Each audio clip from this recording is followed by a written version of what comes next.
Badan Amil Zakat Kabupaten Sukabumi menggelar rapat hasil tes seleksi administrasi sekaligus calon Ketua Badan Amil Zakat Kabupaten Sukabumi masa bakti 2025-2030 di Aula Kantor Baznas Jalan Veteran Cisaat Kabupaten Sukabumi, Rabu 16 Juli 2025.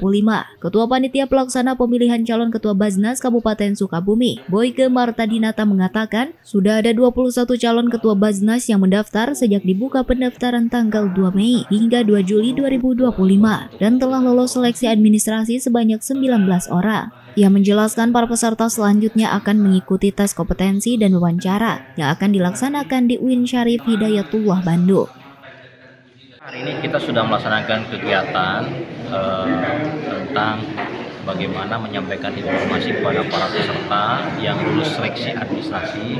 Jadi dari hasil seleksi administrasi kita sudah menetapkan panitia yaitu sejumlah 19 orang dari 21 pendaftar.